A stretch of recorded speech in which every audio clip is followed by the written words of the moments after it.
બની ગયા। નીલકંઠ વર્ણી ઉપર તેમના કોઈની આંખો મીટ માંડી શકી નહીં। પીબેકે નીલકંઠ વર્ણીના ચરણનો ફરી સ્પર્શ કર્યો।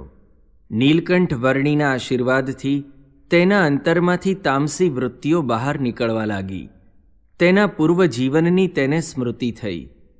ક્યાં તે આગળનો વૈષ્ણવી બ્રાહ્મણ અને ક્યાં આજનો આસુરી પીબૈક। નીલકંઠ વર્ણીના ચરણ કમળને અશ્રુનો અભિષેક કરી તેણે તેના પાપ ધોયા। પવિત્ર બનેલા અંતઃકરણે તેના જ્ઞાનચક્ષુ ખોલ્યા। નીલકંઠ વર્ણીમાં તેને સાક્ષાત વિષ્ણુના દર્શન થયા। નીલકંઠ વર્ણીના અલ્પ સંબંધથી પીબૈકનું રૂપાંતર થઈ ગયું। પીબૈકના પૂર્વ જીવનમાં પ્રભુ પામવાની તીવ્ર જિજ્ઞાસા હતી, તેથી નીલકંઠ વર્ણી તેને શોધતા શોધતા કામાક્ષી ક્ષેત્રમાં આવ્યા હતા।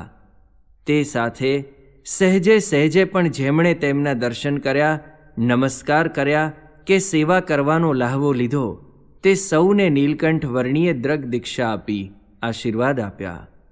નીલકંઠ વર્ણીએ પીબૈકને ઉઠાડ્યો।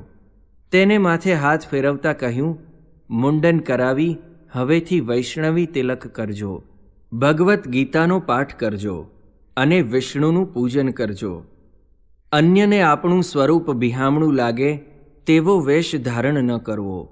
સાદા વસ્ત્રો પહેરી સદા સૌમ્ય સ્વરૂપ રાખવું। પીબૈક હજુ પણ નીલકંઠ વર્ણી સામું જોઈ શકતો ન હતો, છતાં નીલકંઠ વર્ણીની મૂર્તિ તેના અંતરમાં સ્થિર થઈ ગઈ હતી। તે નીચી દ્રષ્ટિ કરી અંતરમાં રહેલી નીલકંઠ વર્ણીની મૂર્તિને જાણે નિરખતો હોય તેમ તેમના આ શબ્દો સાંભળતો ઊભો જ રહ્યો। પછી નીલકંઠ વર્ણીએ તેને હલાવીને કહ્યું, હવે